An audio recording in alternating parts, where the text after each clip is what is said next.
Sandeep sir. धन्यवाद Kurade sir. आपण खूप छान सगळ्यांचं स्वागत केलंय. एकही घटक मला वाटतंय तुमच्या स्वागत या मुद्द्यामधून सुटलेला नाही. अगदी सर्व अधिकारी पदाधिकारी सगळ्यांपासून तर विद्यार्थ्यांपर्यंत, पालक विद्यार्थ्यांपर्यंत आपण सर्वांचं स्वागत केलं. शब्द सुमनांनी का असे ना, परंतु सगळ्यांचं स्वागत हे खूप छान पद्धतीने झालेलं आहे. जास्त वेळ न दवडता मला सुद्धा उत्सुकता आहे की आजचा दिवस कोणासाठी आहे, आजचा दिवस कशासाठी आहे आणि आपल्या क्षेत्रामध्ये या दिवसाचं काय महत्व आहे. आपण या क्षेत्रामध्ये इतकी वर्ष काम करत आहोत, परंतु साइन लँग्वेज बाबतीत आपण इतकं काही ठोस एखादा दिवस साजरा करून त्याबद्दल विशेष रूपाने एकत्र आल्याचं मला आठवत नाही. म्हणून या दिवसाचं महत्व माझ्यासाठी सुद्धा वैयक्तिक खूपच मोठं आहे. तर आजच्या या कार्यक्रमाची प्रस्तावना माननीय खरटमोल मॅडम यांनी करावी अशी मी त्यांना विनंती करतो. त्यांचं आपल्याला मार्गदर्शन हे नेहमीच लाभत असते.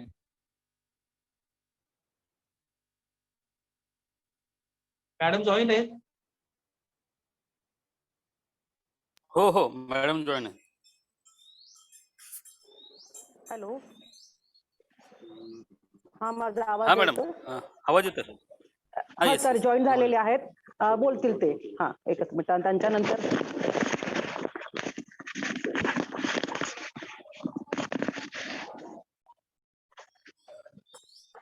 हॅलो.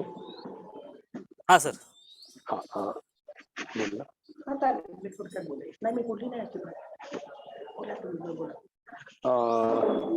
सर्वांना नमस्कार.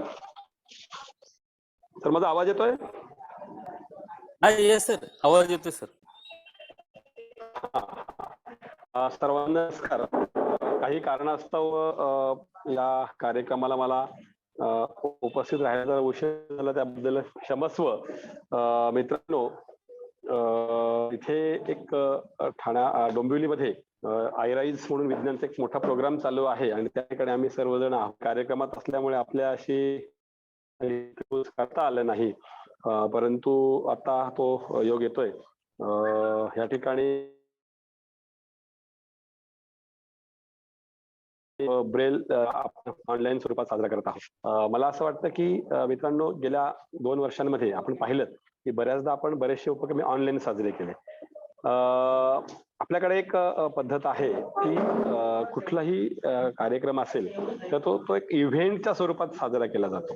पण मला असं वाटतं की तो इव्हेंट न राहता त्याची कुठेतरी अशी पुढे ते वाढलं पाहिजे किंवा त्यातला जो हार्टनेस पण आहे तो राहिला पाहिजे. आणि त्या दृष्टिकोनातून या ठिकाणी आपण पाहतो, हा जागतिक सांकेतिक भाषा दिवस आपण साजरा करतोय. आपण गेल्या 2 वर्षांमध्ये आपल्या दिव्यांग बालकांच्या संदर्भात असलेले सर्व काही जे दिन आहेत, दिनविशेष आहेत, हे आपण विशेषत्वाकडे आपल्या जिल्हा शिक्षण प्रशिक्षण संस्थेकडनं आपण साजरे करतो मित्रांनो. आणि ते यासाठी साजरे करतोय की त्या दिवसाचं किंवा त्या कन्सेप्टचं जे महत्व आहे हे सर्वांपर्यंत पोहोचावं आणि सर्वांना त्याची एक जाणीव व्हावी, रिअलाइज व्हावं आणि अवेअरनेस व्हावी, यासाठी आपण हे कार्यक्रम करत असतो. आणि म्हणून 23 सप्टेंबर हा आजचा एक महत्वाचा दिवस आहे की सांकेतिक भाषा दिवस. मित्रांनो, आपल्या सगळ्यांना कल्पना असेल की सर्वांनाच सर्व काही शक्य होत नाही, पण जे काही शक्य होत नाही ते आपण विज्ञानानं, आपण वेगवेगळ्या पद्धतीनं आणि आपण काय करत असतो, शक्य करण्याचा प्रयत्न करत असतो. आपले बरेचसे काही बांधव असे आहेत की त्यांना दिसतं पण ते ऐकू शकत नाहीत. मग ऐकू शकत नाहीत म्हणून त्यांची प्रगती खुंटते का? तर नाहीत. तर ऐकू शकत जरी नसले तरी वेगळ्या पद्धतीनं जगात काय चाललंय ते पाहू शकतात. म्हणजे पाहिलंय ते नेमकं काय आहे, त्याला काय म्हणावं किंवा त्याला कुठल्या संकेताच्या माध्यमातून आपण या ठिकाणी सामोरं जावं. तर ही जी सांकेतिक भाषा आहे ही सर्वांपर्यंत पोहोचण्यासाठी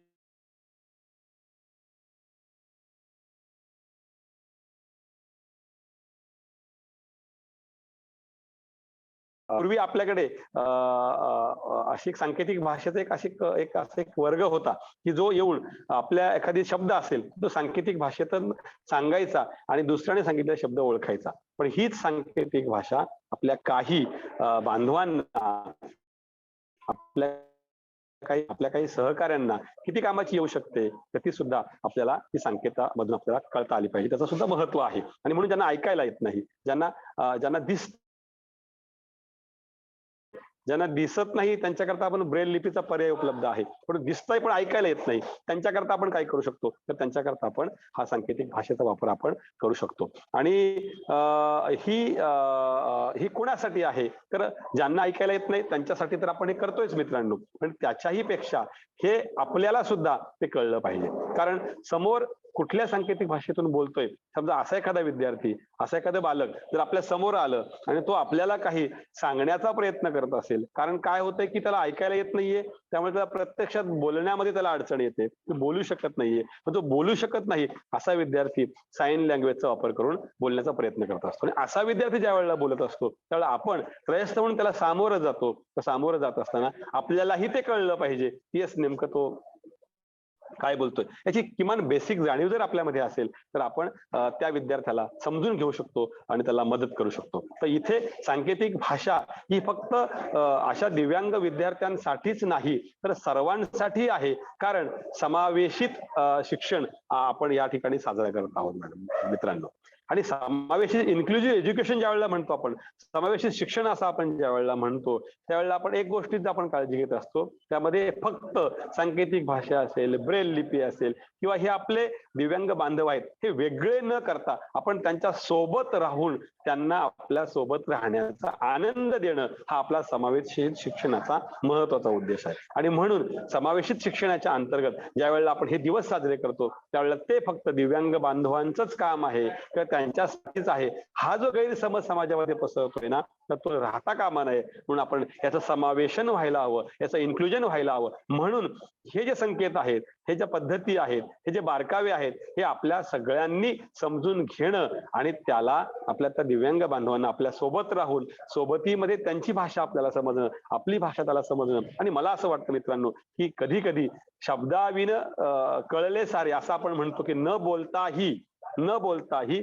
आपण आपले मुद्दे मांडू शकतो. आणि त्याकरता उत्तम असलेलं प्रभावी माध्यम म्हणजे सांकेतिक भाषा. आणि म्हणून जिल्हा शिक्षण प्रशिक्षण संस्थेच्या मार्फत जिल्हा परिषद ठाणे, जिल्हा शिक्षण प्रशिक्षण संस्था या सर्व आपण एकत्रित येऊन हा कार्यक्रम या ठिकाणी साजरा करत आहोत. या कार्यक्रमामध्ये दिव्यांग विद्यार्थी आहेत, काही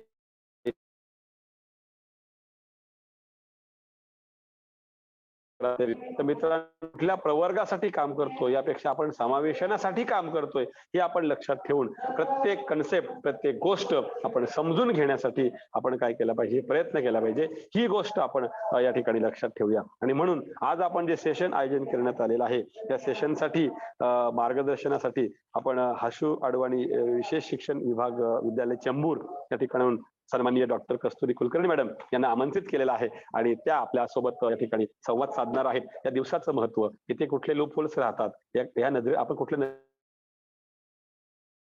नजरेनं पाहिलं पाहिजे हे आपल्या या व्याख्यानामधनं, या मार्गदर्शनामधनं आपल्या क्लिअर होणार आहेत. आणि म्हणून त्यासाठी आज आपण हे सेशन आयोजित केलेलं आहे. त्या सेशनचा फायदा मला असं वाटतं प्रत्येक सेशन हे काहीतरी नवीन घेऊन येतं. आणि म्हणून आपल्याला माहित असलेली साइन लँग्वेज असेल, सांकेतिक भाषा असेल, ही जरी नुसती आपल्याला दिसली त्याचं महत्व काय, तिचा वापर कसा करावा आणि आपल्या दिव्यांग बांधवांना समावेशन करत असताना आपल्याला हे कसं वापर करता येईल याचा आपण या माध्यमातून पाहणार आहोत.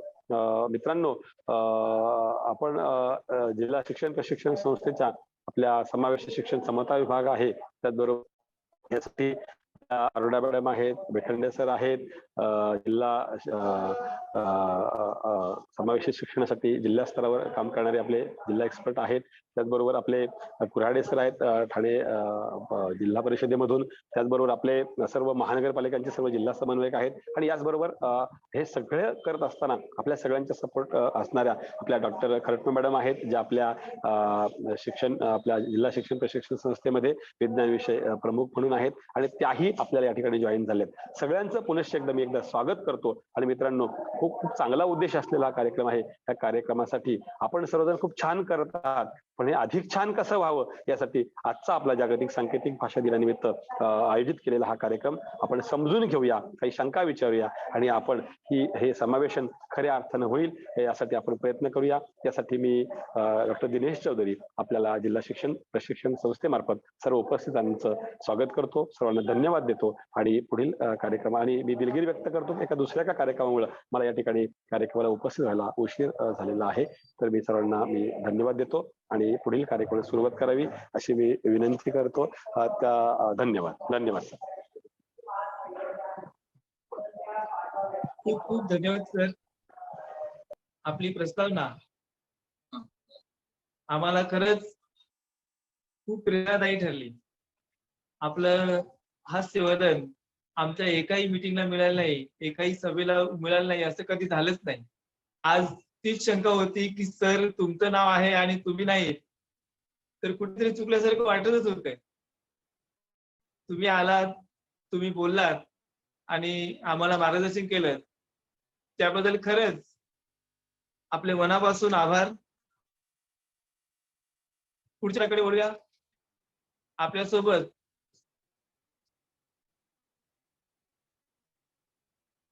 उल्हासनगर महानगरपालिका येथून मनपा समन्वयक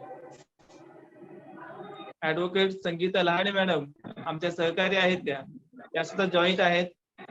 मी त्यांना विनंती करतो की आजच्या आपल्या या सत्राला मार्गदर्शन करणारे व्याख्याता डॉक्टर कस्तुरी कुलकर्णी मॅडम यांचा परिचय करून द्यावा. माझ्यासाठी त्यांचा परिचय खरेच खूप आधीपासूनचाच आहे. आशिवाडवाणी कॉलेजमध्ये फक्त के मॅडम म्हटलं की अख्ख्या आशिवाडी कॉलेजमध्ये ते माहिती होतं. अधिक त्यांच्याबद्दलचा परिचय ऍडव्होकेट संगीता लहाने मॅडम यांनी करावा अशी मी त्यांना विनंती करतो. मैं क्या बोली, मेरी किताब निकाल के रखी है गुड मॉर्निंग सर्वांना. नमस्कार. और व्हाट्सएप के ऊपर रख लक्ष्मी आवाज आ रहा है, जरा डिस्टर्बेंस आ रहा है. निकाल के लो और उसमें सब 5वीं ही. नमस्ते सर्वांना. मी जरा थोडा डिस्टर्बन्स येते, कोणाचा तरी आवाज येतोय मध्ये, जरा प्लीज तुमचं माईक येतं. आज मला सर्व मान्यवरांचे मी स्वागत करते. माझे जे सहकारी संदीप तांडेल साहेब सरांनी मला बोलण्याची संधी दिली, त्याच्याबद्दल मी त्यांना सर्वांच्या वतीने धन्यवाद. आणि कार्यक्रम मला आज इथे म्हणजे उपस्थित आपले मान्यवर madam doctor Kasturi Kulkarni madam आहेत, यांचं हे आपल्याला व्याख्यान देणार आहेत. यांच्याबद्दल म्हणजे मला मॅडमचा परिचय करून द्यायला सांगितलेला आहे. तर आज आपला 23 सप्टेंबर वर्ल्ड साइन लँग्वेज डे आहे, आपण साजरा करत आहोत. All are here. Welcome all of you. Very nice to meet all of you online also sessions. खूप छान वाटते सर्वांना ऑनलाईन मध्ये बघितल्यानंतर, असं एक वेगळा आनंद मिळतो. एक कार्यक्रमामध्ये आपल्याला खूप छान माहिती मिळणार आहे आपल्याला मॅडम कडून. मॅडम डॉक्टर कस्तुरी कुलकर्णी मॅमचं मी आपल्याला ब्रीफ सादर करत आहे. ब्रीफ म्हणजे आपल्याला मॅमने एम.एड केलेलं आहे. स्पेशल एज्युकेशन मध्ये मॅमचं एम.एड आहे, दॅट इज हिअरिंग इम्पेअरमेंट मध्ये, from Ali Yavar Jung national institute for the hearing handicap Divyangjan, Bandra, Mumbai येथून मॅमनी एम.एड इन स्पेशल एज्युकेशन केलेलं आहे. शिवाय ma'am MA in psychology, sociology, not psychology, sociology subject मध्ये फ्रॉम मुंबई युनिव्हर्सिटी मध्ये मॅमने एम.ए केलेलं आहे. त्याच्यानंतर मॅमचं UGC नेट मध्ये एज्युकेशन झालेलं आहे. आणि आपल्याला म्हणजे त्याच्यानंतर मॅमचं बी लेवल जो कोर्स आहे, बी लेवल कोर्स मध्ये इंडियन साइन लँग्वेज फॉर्म मध्ये अलियावरजंग इन्स्टिट्यूट मधून हिअरिंग इम्पेअरमेंट मधून ते मॅमनी बी लेवल कोर्स पण म्हणजे केलेला आहे. आणि FC फाउंडेशन कोर्स आहे मॅमचा, that is an ECE learning course आहे, and in learning disability recognised by RCI. आणि त्याच्यानंतर मॅमने PhD special education in the area of the parent empowerment from the Ali Yavar Jung institute hearing impairment Divyangjan Bandra Mumbai येथून PhD मॅमनी special education मध्ये केलेलं आहे. Wow, so many degrees ma'am, very खूपच ma'am कॉंग्रॅच, म्हणजे खूप छान डिग्री आहेत मॅमच्या.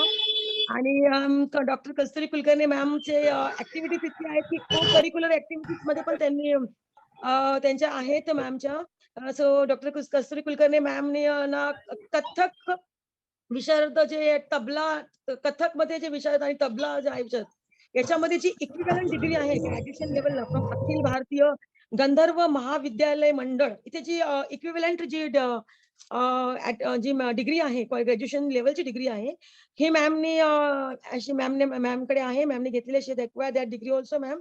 Even ma'am has perform a tabla recital on the all India radio, AIR मध्ये, ऑल इंडिया रेडिओ मध्ये मॅडमने परफॉर्म केलेलं आहे. आपला तबला रिसायटल आहे. त्याच्यानंतर मॅमनी इंटरनॅशनल जे फोल्क डान्सेस आहेत, फेस्टिवल्स आहेत, विचार जे आपल्या शंघाईमध्ये आहे, चायनामध्ये आहे, साऊथ कोरियामध्ये आहे, तिकडे मॅमनी जे आपलं ऑल इंडिया मध्ये रेडिओमध्ये परफॉर्मन्स केलेला दिलेला आहे. Wow ma'am, very nice. मतलब खूप मला एकदम छान वाटतं मॅमचं. असं म्हणजे ऍज अ लेडी असं वाटतं की वा, इतके छान छान activity. Even I am also interested. खूप छान आहे मॅम. मला खूप तुमचं, मी जेव्हा हे केलं मला खूप आवडलं मॅम तुमचं. डॉक्टर कस्तुरी कुलकर्णी मॅमला मी आज आम्हाला भेटतो. खूप छान असं एक मॅमचं म्हणजे मला इतक्या छान व्यक्ती लाभलेल्या आहेत, त्याबद्दल मी पूर्ण डाएट टीमचं खूप खूप थँक्यू. परत मॅम सुद्धा घेतलेले आहे, सेमिनार्स पण आहेत. मॅमनी सेव्हरल वर्कशॉप्स आणि सेव्हरल सेमिनार्स मध्ये पार्टिसिपेट केलेलं आहे in the field of the special education and education research मध्ये. अपार्ट फ्रॉम दिस मॅडमनी खूप lectures, madam delivered lectures in the BEd students जे आहेत जनरल एज्युकेशनचे आणि स्पेशल एज्युकेशनचे. यामध्ये डॉक्टर कस्तुरी कुलकर्णी मॅमने लेक्चर सुद्धा डिलिव्हर केलेली आहे, दिलेली आहेत. आणि शी मॅडम आपल्याकडे लेक्चरर सुद्धा आहेत. प्लस मॅमचं डॉक्टर कस्तुरी कुलकर्णी मॅमचं वर्क एक्सपिरियन्स आपण जर पाहिलं की मॅमनं एक special educator, she has work as a special educator for the children with hearing loss at Ali Yavar Jung national institute for the hearing handicap Bandra Mumbai for 3 years. हा मॅमचा वर्क एक्सपिरियन्स आहे. आणि at present madam doctor Kasturi Kulkarni ma'am is working as an assistant professor at Hashu Advani college of special education, Chembur, Mumbai. Since from 10 years, ma'am is working in that at present in as an assistant professor. Regarding the research experience, I want to tell कि ma'am, Dr. Kasturi Kulkarni ma'am is deeply interested in conducting the research. Research means her areas of the ma'am the research areas which ma'am selected for that research interest. That are, first of all is parent empowerment, second is school readiness, and third is emergent literacy. These are the subjects, or these are the areas which ma'am selected in conducting the research program. Research deeply interested in that research. So this is very nice research experience, ma'am. Even ma'am has published the research paper in national as well as international journals. She has also written the chapters on the different topics related to the special education of the children with hearing impairment. For the BEd and MEd students, this pursuing the distance mode special education courses for the open universities. The students who are applying for the BEd and the MEd students, they are for that open universities. There are many lectures and also ma'am this different topics related ma'am is written the chapters also for that. It's very good to see. It's very nice, ma'am. I'm very proud. Even ma'am has co-authored a chapter, a book published by the Indian Council of the Social Science, ICSSR, Western Regional Center, Mumbai. That also a book published by the Indian Council of the Social Science. Ma'am have received the prestigious Dr. Amina Sen Memorial Award for the best research paper titled Mathematical Concepts of the Children and with or without hearing loss in 2017. That also that award ma'am got.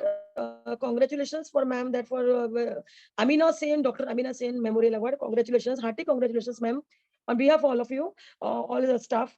Ma'am was the principal investigator of a minor research project funded by the University of the Mumbai and successfully submitted in the year 2021.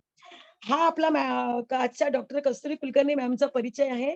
मॅमचा research experience आहे. मॅमचं qualification खूप आहे. मॅमचं खूप छान असं म्हणजे educational qualifications आहे, को curricular activities आहेत, रिसर्च आहे, पी-एच-डी, एम-एस, पी-एच-डी आहे. तर आय एम व्हेरी म्हणजे थँकफुल मॅम की मला तुमचं जे परिचय करण्याची संधी दिली, त्याच्याबद्दल मी सर्वांचे खूप टीमचे सर्वांचे धन्यवाद करते आणि मला सर्वांना उत्सुकता आहे मॅम आज आपल्याला मॅमबद्दल ऐकण्याची. मॅम काय आपल्याला माहिती देणार आहे. तर मी माझं बोलणं हे करते, फिनिश करते आणि माझा जो सहकारी आहे संदीप तांडेल यांना मी हे करते, की आपण पुढे याच्याबद्दल कंटिन्यू करावं. Thank you very very much. Thank you. Thank you, Sangeeta thank you ma'am. Madam. Thanks for the grand thank you Sangeeta introduction. Ma'am. Thank you. Ma'am आपलं इंट्रोडक्शन आहेच तेवढा मोठा. Yes ma'am. आज इतक्या डिग्री असताना संगीता मॅडम सुद्धा बोलले की लॉट्स ऑफ डिग्रीज. खरंच आहे. आपण सर्वजण उत्सुक आहोत. पण त्याआधी मला एक संस्कृत सुभाषित आठवत आहे. साहित्य संगीत कला विहीन साक्षात पशु पुच्छ विषाणी. त्याचं मराठीत अर्थ सांगतो, पुढच्या 2 लाईन सांगत आहोत. साहित्य, संगीत, कला, शास्त्र यांची आवड नसलेली एखादी व्यक्ती असेल तर संस्कृत काव्यशास्त्र विनोदामध्ये त्या व्यक्तीला पशु म्हटलं. ते गवत खात नाही, माणसांवर कृपा आहे, असं त्या श्लोकाचा अर्थ आहे. साहित्य, संगीत, कला या सगळ्या क्षेत्रामध्ये पारंगत असलेल्या डॉक्टर कस्तुरी कुलकर्णी मॅडम आपल्याला मार्गदर्शन करणार आहेत. तेव्हा आपण जास्त न बोलता आजच्या आपल्या सत्राचा जो मेन उद्देश आहे, आजच्या आपल्या सत्राचं जे मुख्य आकर्षण आहे ते आहे डॉक्टर कस्तुरी कुलकर्णी मॅडम यांचं व्याख्यान, यांचं मार्गदर्शन. तर आपण त्यांचा परिचय तर ऐकून घेतला आहे. आपण सर्वजण त्यांना ऐकायला उत्सुक असालच, तर मी आहे. तर जास्त वेळ न लावता मी माननीय डॉक्टर कस्तुरी कुलकर्णी मॅडम यांना विनंती करतो की आपण आपल्या सत्राला सुरुवात करावी. Thank you, Welcome, sir. ma'am. Thank you, sir. Thank you very much. Good morning, everybody. Can you all see my PPT? Yes ma'am, yes. हा, ओपन होतोय मॅडम. माझा आवाज ऐकू येतोय का सगळ्यांना? हो हो, आवाजही येतोय आणि पीपीटी दिसते. ओके, तर आपण आपलं आजचं जे सेशन आहे त्याला सुरुवात करणार आहोत. युनायटेड नेशन्स युएननी 23 सप्टेंबर हा दिवस international day of sine languages म्हणून सुरू करायचं नियोजित केलं. सगळ्यात पहिला जो international day of sine languages होता तो 2017 साली सेलिब्रेट करण्यात आला. आणि त्याचा मूळ उद्देश काय होता, तर आपले जे कर्णबधिर व्यक्ती आहेत, वेगवेगळ्या देशांमध्ये जी डेफ लोक आहेत, त्यांचे जे हक्क आहेत, त्यांची जी भाषा आहे, त्यांची जी एक वेगळी आयडेंटिटी आहे, त्याला मान्यता मिळाली पाहिजे. आणि त्याच्याबद्दल सर्व जगामध्ये जागरूकता निर्माण करण्यासाठी इंडियन साइन लँग्वेज हा जो दिवस आहे तो साजरा करायला सुरुवात केली गेली.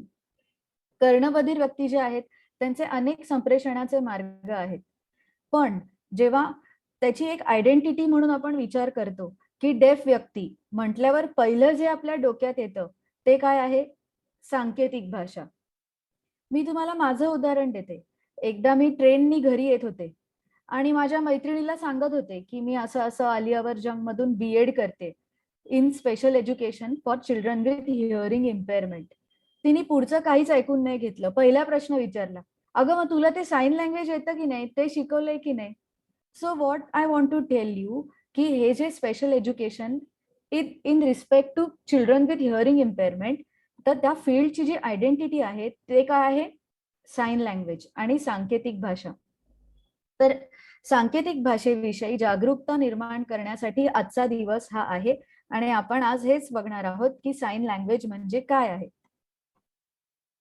आपल्याला माहिती आहे आपला जो भारत देश आहे त्याच्याविषयी काय आहे, युनिटी इन डायव्हर्सिटी, विविधता में एकता.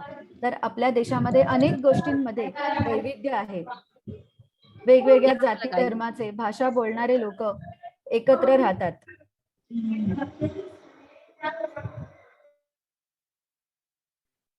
तर आज आपण बघणार आहोत भाषेविषयी की आपल्या देशामध्ये अनेक वेगवेगळ्या प्रकारच्या भाषा बोलल्या जातात. ह्या भाषा ज्या आहेत तर आपल्या इंडियन कॉन्स्टिट्यूशन जे आहे त्यामध्ये आर्टिकल 344(1) आणि 351 हे भाषेशी निगडित आहे. आणि आपल्या कॉन्स्टिट्यूशन मध्ये एकूण 22 भाषा 22 भाषा आहेत ज्यांना मान्यता मिळालेली आहे. त्या भाषांची यादी मी इकडे तुम्हाला दिलेली आहे, तुम्ही वाचू शकता. ज्या भाषा आपल्या कॉन्स्टिट्यूशननी मध्ये त्यांचा उल्लेख केलेला आहे त्या 22 भाषा आहेत आसामीज, बेंगॉली, गुजराती, हिंदी, कन्नडा, काश्मीरी, कोकणी, मल्याळम, मणिपुरी, मराठी भाषा आपली, नेपाळी, ओरिया, पंजाबी, सिंधी, तामिळ, तेलुगू, उर्दू, बोडो, संथाली, मैथिली, डोंगरी आणि संस्कृत या 22 भाषांचा उल्लेख आपल्या संविधानामध्ये आहे. आपल्याला सगळ्यांनाच माहितीये की आपली जी राष्ट्रभाषा आहे ती हिंदी आहे. आपण भारतात कुठेही गेलो तरी हिंदीमध्ये दुसऱ्या व्यक्तीशी कम्युनिकेट करू शकतो. आपल्या महाराष्ट्रामध्ये आपली जी स्टेट लँग्वेज आहे ती मराठी आहे. त्याचप्रमाणे प्रत्येक स्टेटची आपली अशी एक वेगळी भाषा आहे, कारण त्या स्टेट मधली लोक ती भाषा बोलतात. बहुतांश लोक त्या भाषेमध्ये एकमेकांशी संप्रेषण करू शकतात आणि म्हणून त्या स्टेटची लँग्वेज विशिष्ट अशी मराठी, गुजराती, कन्नडा ही आपल्या थोडं मी सगळ्या पार्टिसिपंट्सना म्यूट करते कारण थोडा डिस्टर्बन्स होतोय.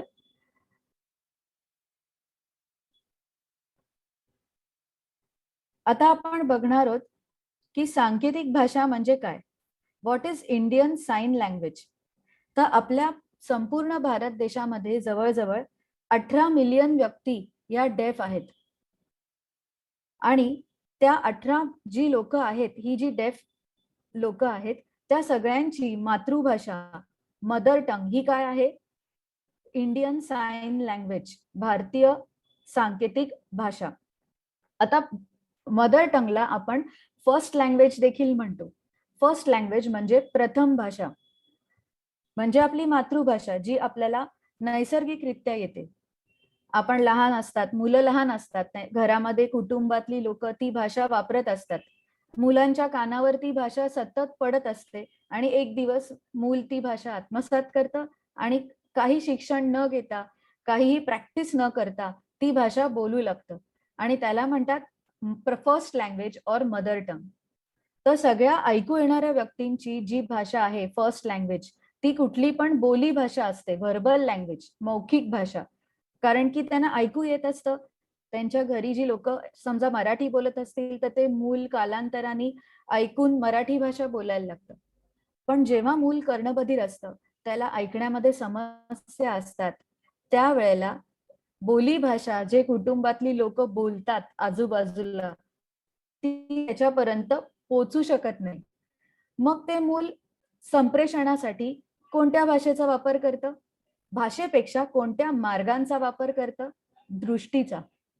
बघून त्याला जी कम्युनिकेशन करता येऊ शकते कुटुंबाबरोबर ती कुठली आहे, व्हिज्युअल मॅन्युअल म्हणजे सांकेतिक भाषा. आणि त्याच्यामुळे सांकेतिक भाषा ही डेफ व्यक्तीची फर्स्ट लँग्वेज असते, मदर टंग असते. आणि म्हणून आपल्या भारतामध्ये जे डेफ लोक आहेत त्यांची जी फर्स्ट लँग्वेज आहे ती त्याचं नाव आहे इंडियन साइन लँग्वेज. आता ही जी साइन लँग्वेज आहे इंडियन साइन लँग्वेज याची जी व्याप्ती आहे ती प्रचंड मोठी आहे.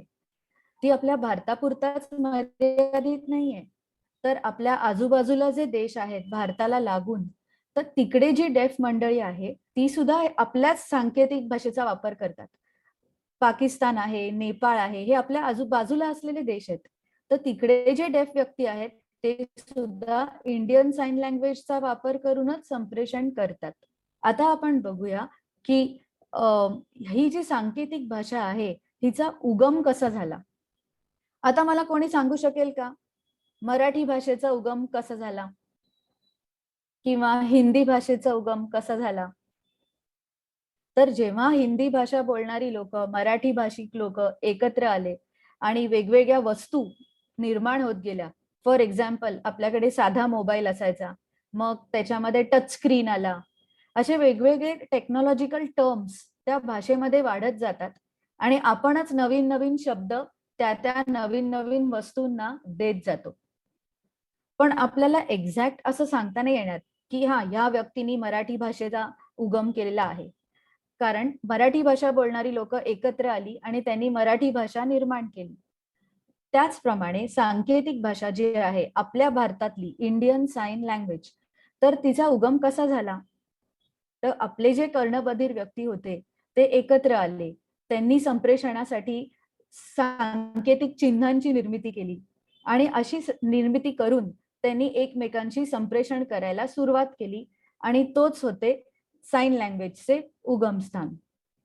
त्याच्यामध्ये असं काही नाहीये की जे ऐकू येणारी व्यक्ती आहे त्यांनी साइन लँग्वेज बनवली आहे, असं काहीही झालेलं नाहीये. डेफ व्यक्ती एकत्र येऊन आपले विचार एकमेकांना सांगण्यासाठी, कम्युनिकेशन करण्यासाठी त्यांनी सायन्सचा वापर सुरू केला आणि त्याच्यातूनच साइन लँग्वेजचं ग्रामर, साइन लँग्वेजची जी वेगवेगळी चिन्ह आहेत, या सगळ्याचा हे सगळं निर्माण झालं.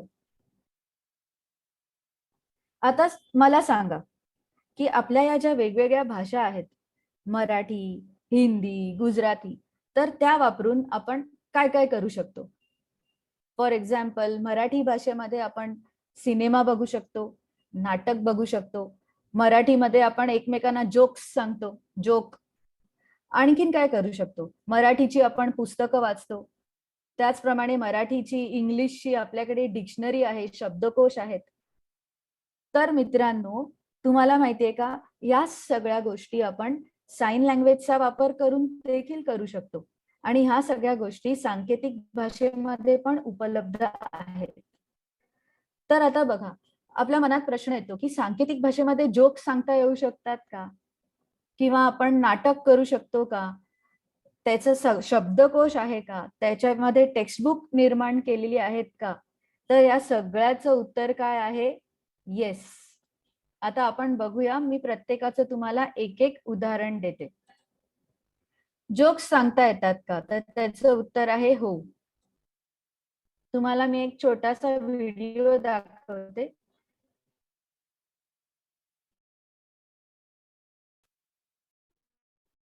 तुम्हाला व्हिडिओ दिसतोय का आता?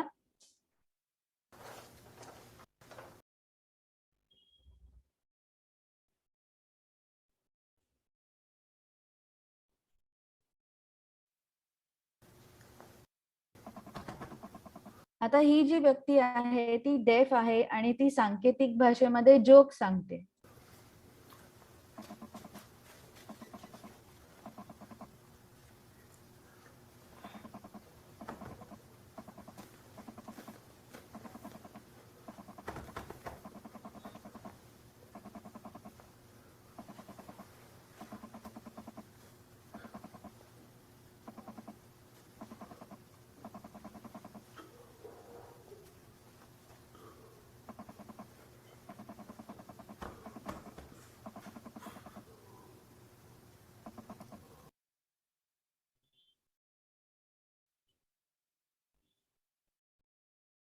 आता अशाच पद्धतीने आपण बघूया की सांकेतिक भाषेमध्ये नाटक सुद्धा करता येतं.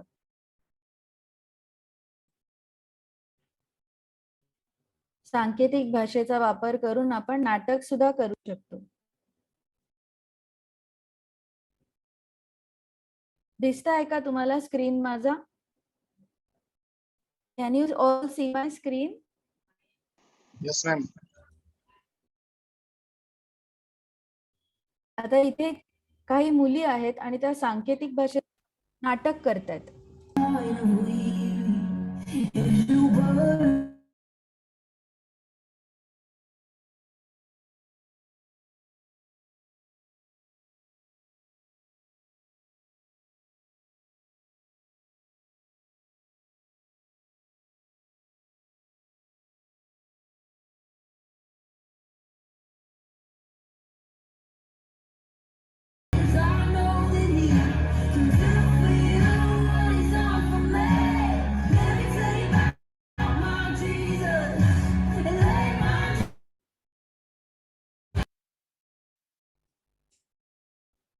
आता आपण बघूया की साइन लँग्वेज मध्ये डिक्शनरी उपलब्ध आहे का?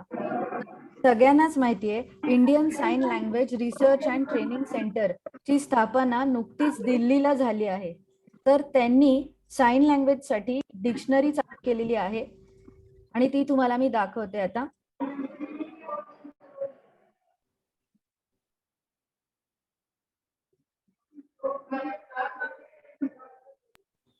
हे तुम्हाला ही वेबसाईट दिसते आहे का? Indian sign language research and training centre. तर ही संस्था अपेक्स इन्स्टिट्यूट आहे for sign language, Indian sign language. या वेबसाईट वरती तुम्हाला वेगवेगळे कोर्सेस दिसत आहेत बघा. साइन लँग्वेज मध्ये तुम्हाला जर करायचे असतील तर तुम्ही ह्या संस्थेमध्ये रजिस्टर करू शकता. क्या है वो? कितनी बार मैंने उसको बोला सीट दे दो, ये दे दो, वो दे दो। बहुत सुस्त है मैडम। हाँ, ऐसे क्यों कर? ISL डिक्शनरी दिसतेय का सगळ्यांना? तर ISL चे 100 व्हिडिओ याच्यामध्ये आहेत. YouTube लिंक आहे डिक्शनरीची. तर त्याचप्रमाणे 10,000 शब्द आहेत. तर त्यांची सांकेतिक भाषेमध्ये काय खुणा आहेत हे सर्व या वेबसाईटवर तुम्हाला अवेलेबल आहे आणि तुम्ही त्याचा वापर करून ह्या सगळ्याचं घरच्या घरी शिक्षण घेऊ शकता. आता आपण पुढचं बघूया. आता आपण बघूया की टेक्स्टबुक आहेत जी साइन लँग्वेजचा वापर करून CBSE बोर्ड जे आहे CBSE त्यांनी 1ली ते 5वी टेक्स्टबुक निर्माण केली आहे. त्याला आपण म्हणू शकतो अडॅप्टेड टेक्स्टबुक. तर ते एक उदाहरण म्हणून मी तुम्हाला दाखवते. ते आपण बघून घेऊ.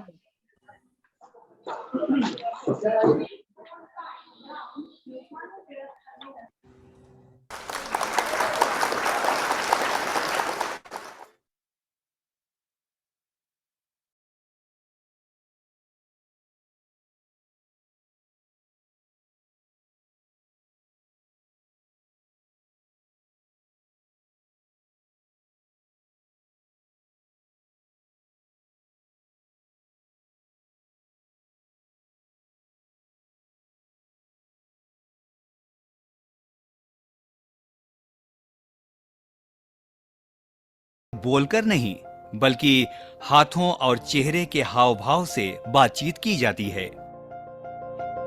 NCERT और ISLRTC के संयुक्त प्रयासों से सांकेतिक भाषा में पाठ्य पुस्तकों का निर्माण संभव हो सका है। इस क्रम में कक्षा 1 से 5 तक की पुस्तकों पर आधारित सांकेतिक भाषा युक्त 490 ऑडियो वीडियो कार्यक्रमों का निर्माण किया गया है। ये कार्यक्रम सहज और रुचिकर हों, इसके लिए यह सुनिश्चित किया गया है कि इन कार्यक्रमों में पाठ्य पुस्तकों के चित्र भी हों। इन UDL आधारित कार्यक्रमों को पृष्ठवार, विषयवार और कक्षावार बनाया गया है। हम सब परिचित हैं पाठ्य पुस्तकों के कागजी, स्पर्शी, डेजी और ध्वनि रूप से। और अब प्रस्तुत हैं पाठ्य पुस्तकें भारतीय सांकेतिक भाषा में। आइए अब देखते हैं एक उदाहरण ISL पाठ्य पुस्तक का। कविता पतंग। रचनाकार सोहन लाल द्विवेदी।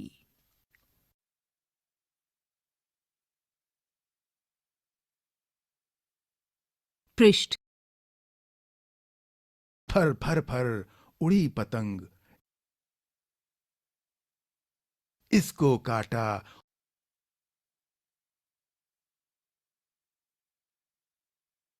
उसको काटा,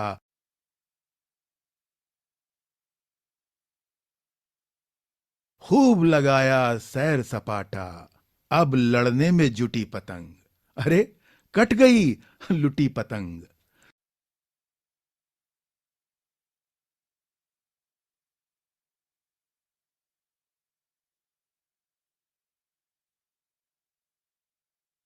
सर सर सर सर उड़ी पतंग, फर फर उड़ी पतंग। Access ISL video resources now. तर अशा on पद्धतीने हा एक नवीन उपक्रम आहे जो NCERT ने हाती घेतलेला आहे की टेक्स्टबुक मध्येच त्यांनी साइन लँग्वेजचा सुद्धा समावेश केलेला आहे, जेणेकरून टेक्स्टबुक वाचता वाचताच डेफ मुलाला किंवा विद्यार्थ्याला साइन लँग्वेजच्या माध्यमातून प्रत्येक जो संकल्पना आहे त्याचा सुद्धा अर्थ कळू शकेल. तर आता आपण बघणार आहोत की डेफ कम्युनिटी आणि इंडियन साइन लँग्वेज विषयी. तर आपल्या भारतामध्ये वेगवेगळे कम्युनिटी आहेत, जसं की हिंदू कम्युनिटी आहे, पारसी कम्युनिटी आहे, गुजराती कम्युनिटी आहे आणि या प्रत्येक कम्युनिटीचे स्वतःचे असे सण साजरे होतात, त्यांचे रीतिरिवाज आहेत आणि प्रत्येक संप्रदायाचं आपलं असं एक कल्चर असतं.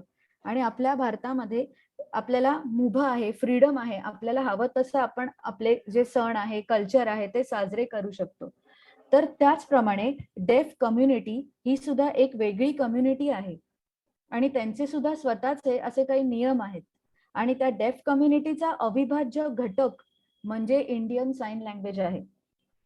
जसं आपण मराठी कम्युनिटी म्हटली तर मराठी माणसं वेगवेगळे सण साजरे करतात आणि भाषा कुठली बोलतात? मराठी. गुजराती कम्युनिटीमध्ये गुजराती भाषा बोलली जाते.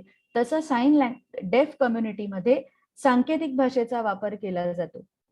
आता डेफ कम्युनिटीचे जे व्यक्ती आहेत, जे डेफ कल्चर फॉलो करतात, त्यांचं असं म्हणणं आहे की डेफ हे दोन वेगळे समुदाय आहेत. ते एकच नाहीये, दे आर डिफरंट. पण हा जो फरक आहे दोन्ही कम्युनिटीज मधला, तो ऐकू येणारे आणि ऐकू न येणारे असा फरक नसून तो त्यांच्या कल्चरवर आधारित आहे, तो भाषेचा फरक आहे. या दोन कम्युनिटी वेगळ्या का आहेत? कारण यांची वापरली जाणारी जी भाषा आहे ती वेगळी आहे. जसं ऐकू येणारे जे लोक आहेत ते बोलून आणि ऐकून संप्रेषण करतात, पण ज्या व्यक्तींना ऐकू येत नाही ते व्यक्ती सांकेतिक भाषेचा वापर करून संप्रेषण करतात आणि म्हणून त्या दोन्ही वेगळ्या आहेत. बघा बाई, गणित दिवस लक्षात ठेव तू.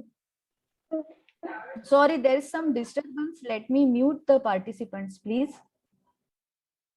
Okay. आता डेफ कम्युनिटीचे जे व्यक्ती आहेत ते ह्याच्याकडे कल्चरल दृष्टिकोनातून बघतात. त्यांचं असं म्हणणं आहे की जे ऐकू येणारी लोक ऐकू येणारे व्यक्ती जी कामं करू शकतात ती सगळी कामं डेफ व्यक्ती सुद्धा करू शकतात. त्यांना लिहिता वाचता येतं, त्यांना स्वतः स्वतंत्रपणे वेगवेगळ्या ठिकाणी ट्रॅव्हल करता येतं, ते स्वतःच्या पायावर उभे राहू शकतात. फक्त हा जो फरक आहे तो भाषेचा आहे. आणि त्यांचं असं म्हणणं आहे की ऐकू येणारी जी लोक आहेत जास्त प्रमाणात आहेत आणि म्हणून त्यांना म्हटलं जातं मेजॉरिटी कम्युनिटी. त्याला मायनॉरिटी कम्युनिटी असं समजतात. आता तुम्हाला मी उदाहरण देते. समाजामध्ये हिंदू कम्युनिटीचे जास्त लोक आहेत म्हणून आपण म्हणूया Hindu community is majority community. आणि एखादी मायनॉरिटी कम्युनिटीचं उदाहरण घेऊया, जसं की आहे पारसी समाज, पारसी कम्युनिटी जे मायनॉरिटी मध्ये आहेत समाजामध्ये. आता हिंदू जे लोक आहेत ते त्यांचे सण, त्यांची जी भाषा आहे ती पारशांवरती लादत नाहीत. बोथ द कम्युनिटीज को एक्झिस्ट. आपण गुण्या गोविंदानी समाजामध्ये राहतो. ते त्यांचे सण साजरे करतात, आपण आपले सण साजरे करतो. मेजॉरिटी कम्युनिटी मायनॉरिटी कम्युनिटीवर कोणत्याही गोष्टी लादत नाही. तर डेफ कम्युनिटीचे जे लोक आहेत त्यांची पण हीच मागणी आहे. ते समाजामध्ये मायनॉरिटीमध्ये आहेत आणि त्यांचं कल्चर त्याला आपण आदर केला पाहिजे. त्यांची जी भाषा आहे ती आहे इंडियन साइन लँग्वेज. तर त्याचा वापर करण्याची मुभा त्यांना मिळाली पाहिजे. त्यांचं स्वातंत्र्य, तो त्यांचा राईट आहे, हक्क आहे. हिअरिंग कम्युनिटीनी त्यांना सारखं हे नाही सांगितलं पाहिजे की तुम्ही श्रवण यंत्र वापरा आणि तुम्ही ऐकून बोलाच, कारण ही आमची मेजॉरिटी कम्युनिटीची भाषा आहे म्हणून तुम्हालाही तेच केलं पाहिजे जे आम्ही करतो. हे असं नाही झालं पाहिजे. ते एक वेगळी संप्रदाय आहे, ती एक वेगळी कम्युनिटी आहे आणि ते सांकेतिक भाषेचाच वापर करतात. तर त्यांना इंडियन साइन लँग्वेज वापरण्याचा हक्क आहे आणि तो त्यांना आपण त्याचा आदर केला पाहिजे. आपल्याला जर त्यांना आपल्यामध्ये सामावून घ्यायचं असेल तर काय केलं गेलं पाहिजे? आपण त्या सांकेतिक भाषेचं ज्ञान घेतलं पाहिजे, त्याच्याविषयी आणखीन जाणून घेतलं पाहिजे, ज्यामुळे आपण त्यांना मेजॉरिटीमध्ये सामावून घेऊ शकतो. अशा पद्धतीने ISL इंडियन साइन लँग्वेज ही डेफ कम्युनिटीची भाषा आहे आणि represents a cultural model which is not based on disability. हा जो फरक आहे तो डिसेबिलिटीच्या आधारावर नाहीये, तर तो फक्त भाषेच्या आधारावर आहे. आता आपल्याला जर जाणून घ्यायचं असेल की ही जी डेफ कम्युनिटी आहे तर त्याच्यामध्ये कोण कोण जाऊ शकतं, कोण कोण त्याचा पार्ट असू शकतं, तर जी व्यक्ती स्वतः डेफ आहे ते सगळे लोक या डेफ संप्रदायाचा भाग असतात. पार्शली डेफ व्यक्ती सुद्धा यामध्ये सहभागी होऊ शकतात. त्याचबरोबर भारतीय सांकेतिक याच्यामध्ये ह्या कम्युनिटीचा भाग आहे. मग CODA म्हणजे ज्याला आपण म्हणतो चिल्ड्रन ऑफ डेफ ॲडल्ट्स, कर्णबधीर व्यक्तींची जी मुलं आहेत ती सुद्धा डेफ. सिबलिंग्स ऑफ डेफ ॲडल्ट म्हणजे सोडा, सिबलिंग्स ऑफ ॲडल्ट SODA, तर ती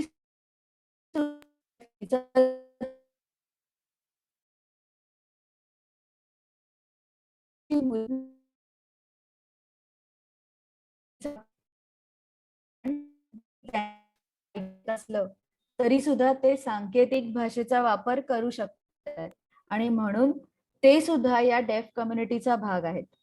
सो दे आर कल्चरली डेफ, नॉट बायोलॉजिकली डेफ. तुम्हाला वैशिष्ट्य दिसतात. तर आता आपण बघूया.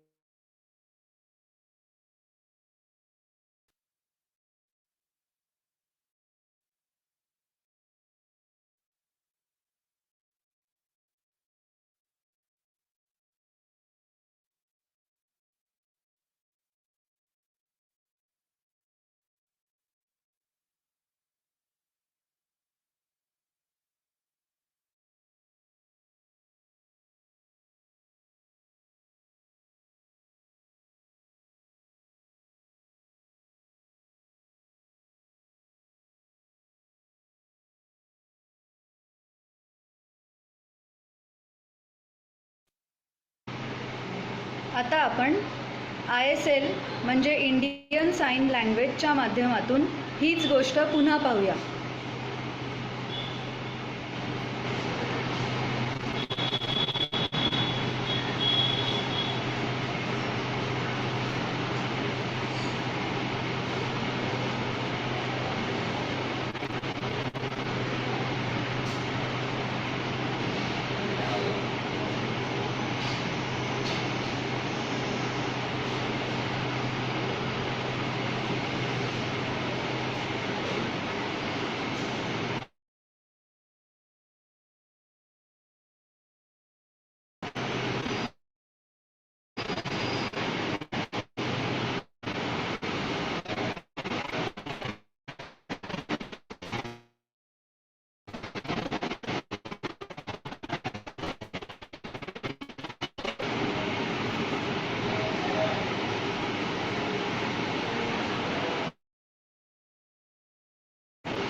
आता मला सांगा, ही गोष्ट सगळ्यांना माहिती आहे का? कोणती गोष्ट होती ही? सांगा बघू.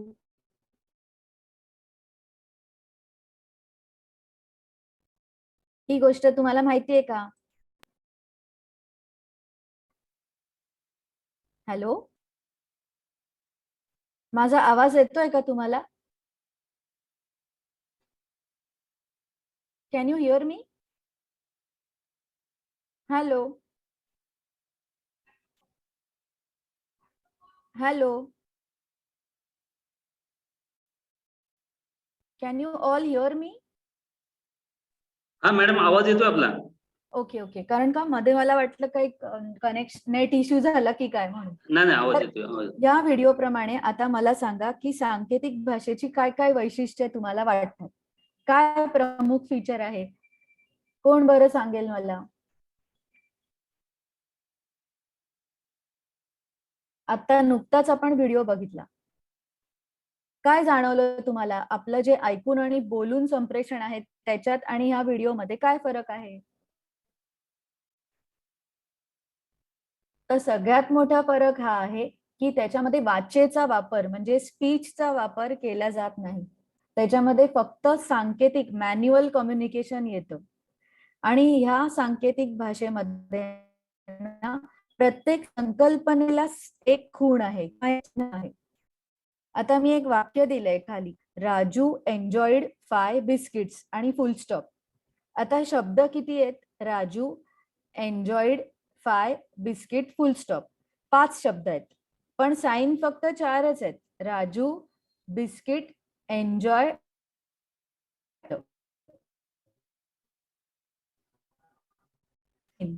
तर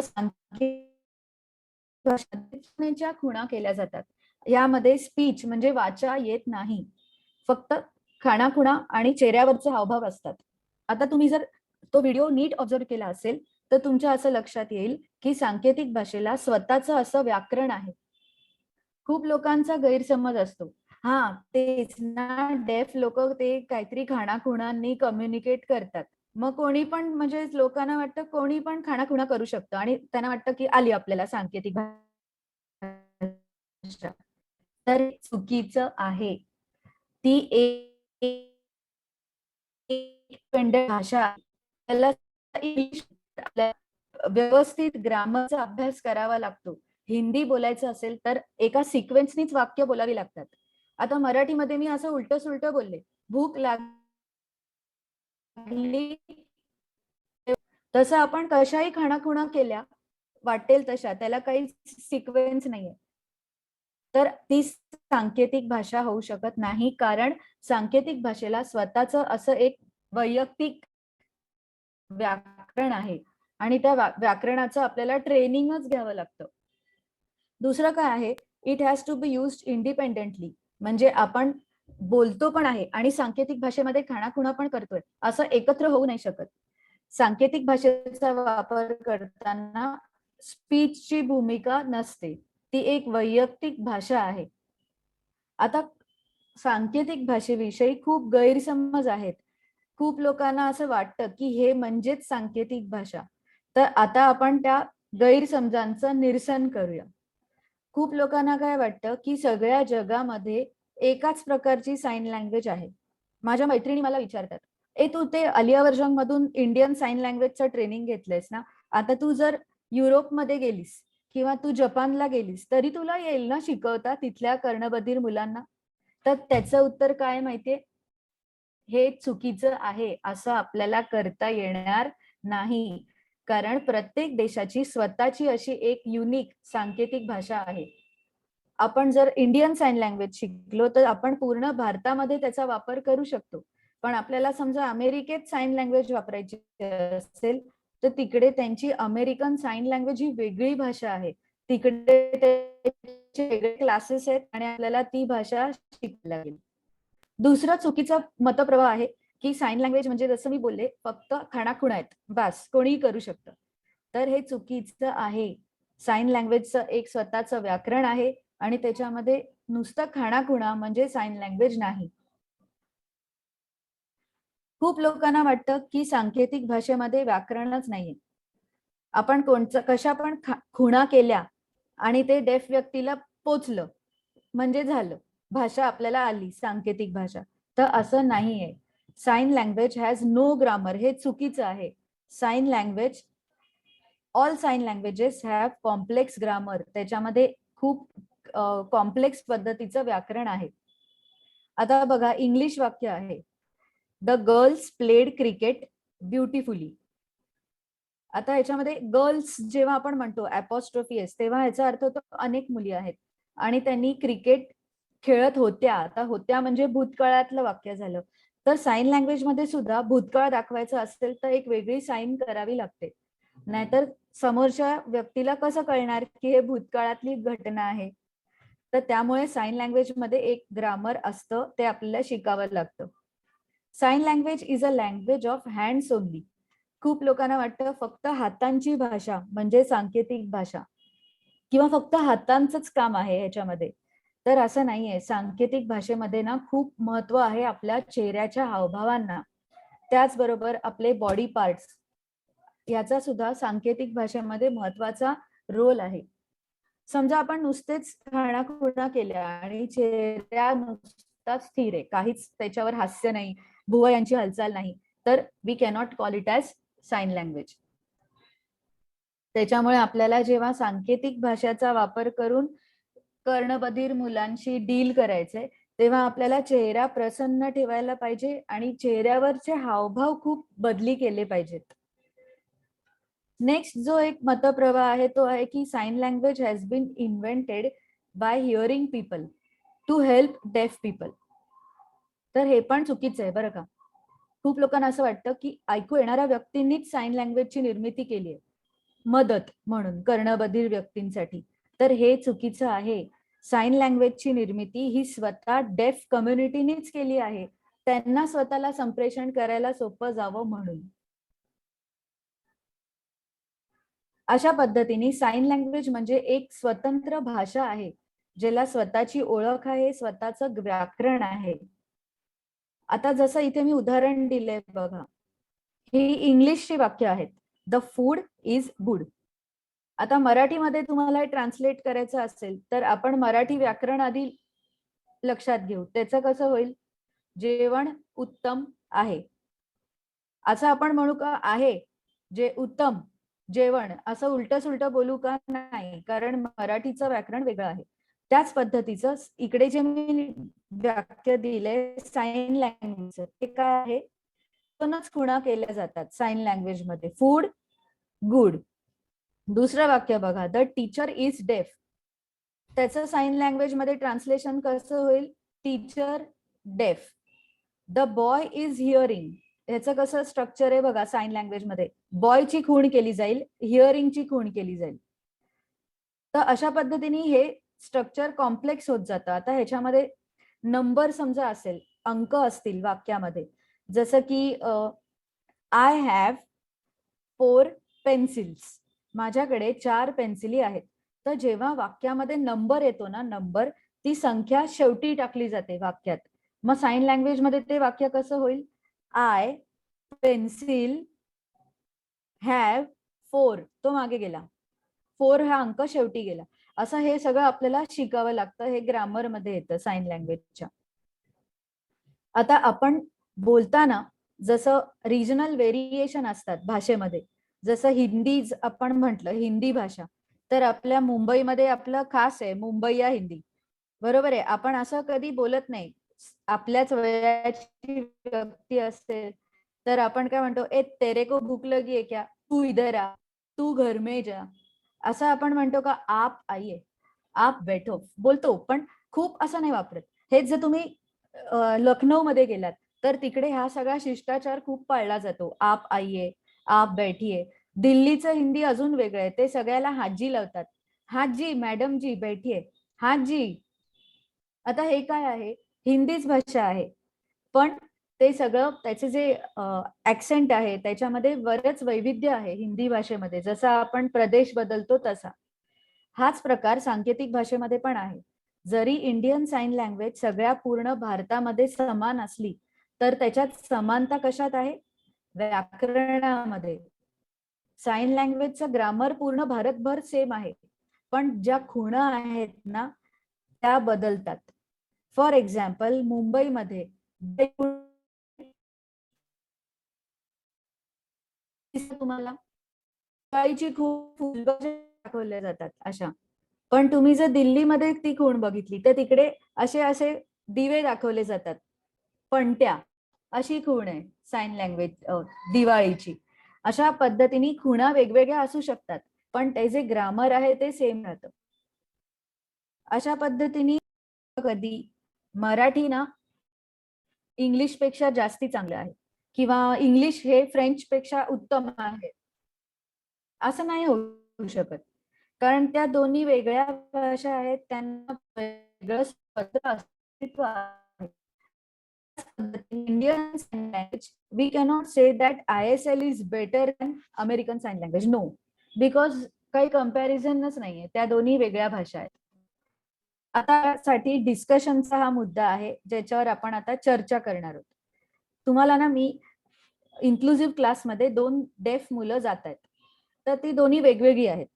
एक जे डेफ मूल आहे ते सांकेतिक भाषेचा वापर करून संप्रेषण करते त्याच्या मित्रमैत्रिणींची, शिक्षकांची, असं आपण इमॅजिन करू.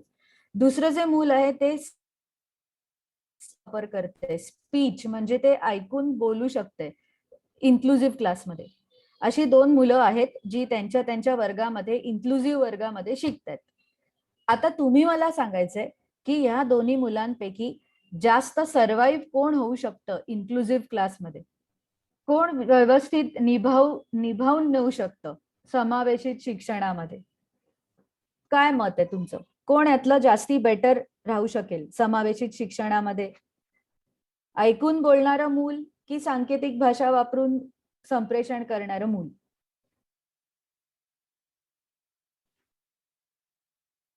आहात का माझ्या बरोबर? Hello everybody, are you listening?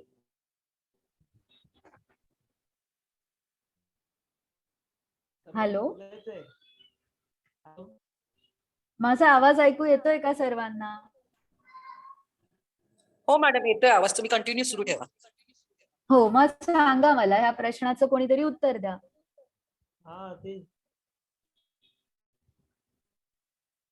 काय वाटतं तुम्हाला, जेव्हा आपण शिकवतो वर्गामध्ये, तेव्हा तुम्हाला कोणाला शिकवायला इझी पडेल? जे डेफ मूल ऐकून बोलतंय त्याला, का जे मूल सांकेतिक भाषा वापरतंय त्याला? सोपा प्रश्न आहे, सांगा बघू मला. ऐकून बोलतो त्यालाच. एक्झॅक्टली. ओके, ऐकून बोलतो त्या मुलाला. आता का बरं, काय कारण आहे असं? कारण की ती जी पद्धत आहे ऐकून बोलणं, ही शिक्षकाला सुद्धा तोच कम्युनिकेशनचा मार्ग येतोय. वर्गात इतर जी मुलं आहेत त्यांना सुद्धा ऐकून आणि बोलायचीच सवय आहे. त्यामुळे साहजिक आहे, तेच नैसर्गिक आहे आणि सगळ्यांना एकच कम्युनिकेशन चॅनल मिळतो. त्याच्यामध्ये टीचरला वेगळं काही करावं लागत नाही आणि बाकी विद्यार्थ्यांना सुद्धा इझिली मेसेज या मुलाला देता येतो. दुसरी जी केस आहे की जे मूल सांकेतिक भाषा वापरते ते एकटं पडतं वर्गात, कारण की त्याला एकट्यालाच फक्त सांकेतिक भाषा येत असते.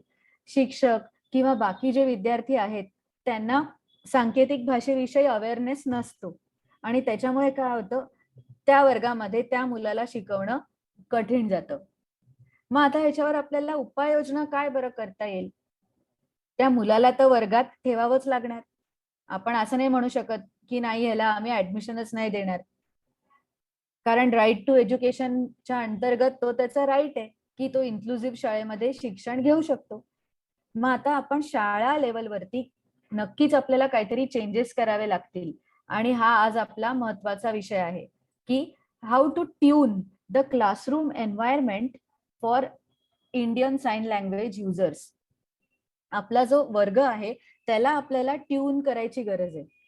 आता वर्गामध्ये फक्त कर्णबधीर मुलंच नाही आहेत, इतर मुलं येतात, शिक्षक येतात, नॉन टीचिंग स्टाफ येतो, आपले जे विद्यार्थी आहेत त्यांचे पालक येतात, रिसोर्स टीचर येतात, पॅरा प्रोफेशनल्स येतात, जसं की आपले जे हे आहेत ऑडिओलॉजिस्ट, सायकोलॉजिस्ट, स्पीच लँग्वेज पॅथॉलॉजिस्ट, हे सगळे येतात. फिजिओथेरपिस्ट येतात, जे आपल्या विद्यार्थ्यांबरोबर डील करतात. तर आता आपण एखादा वर्ग साइन लँग्वेज साठी कसा ट्यून करणार? तर त्याच्यासाठी आपल्याला सगळ्यांनाच साइन लँग्वेजचं ट्रेनिंग घेण्याची गरज आहे. ISL training should be given to the teachers. आपले जे शिक्षक आहेत, सगळेच शिक्षक म्हणते मी, असं नाही की विशेष शिक्षक किंवा नॉर्मल शिक्षक, all the teachers, they should be aware about basic skills of Indian sign language. त्याच पद्धतीने अव्यंग जे विद्यार्थी आहेत त्यांना मराठी शिकवलं जातं, हिंदी शिकवलं जातं, तशी साइन लँग्वेज जी आहे ती पण एक वैयक्तिक भाषा आहे आणि ती त्या मुलांना सुद्धा शिकवली गेली पाहिजे. म्हणजे त्यांना ना डेफ मूल म्हणजे काहीतरी वेगळं नाही वाटणार. नाही तर काय होतं, त्यांना असं वाटतं काय हे खाणाखुणा म्हणजे काहीतरी कमी आहे, हे मुलामध्ये काहीतरी कमी आहे, अशी जी भावना आहे ती त्यांच्या मनातून निघून जाईल. कारण जसं हिंदीमध्ये मुलं करतात कम्युनिकेट, मराठी करतात, त्याच पद्धतीने सगळीच मुलं सांकेतिक भाषेमध्ये सुद्धा कम्युनिकेट करू शकतील. त्याचबरोबर आपले जे नॉन टीचिंग स्टाफ आहे त्यांना सुद्धा ही भाषा अवगत असली पाहिजे. विद्यार्थ्यांचे पालक आहेत त्यांच्यासाठी सुद्धा या प्रशिक्षण शिबिराचं आयोजन केलं गेलं पाहिजे. कारण सगळ्यात जास्ती वेळ मुलं जी आहेत आपल्या पालकांबरोबर घालवतात घरी. आणि माझं असं ऑब्झर्वेशन आहे की शाळेमध्ये जरी विशेष शिक्षकांनी त्यांच्या वाचेवर किती पण भर दिला तरी घरी जाऊन बऱ्याचदा पेरेंट्स मुलांबरोबर खाणाखुणा वापरतात. मी असं नाही म्हणते की सांकेतिक भाषा, खाणाखुणा जेस्चर्स वापरतात. तर पालकांना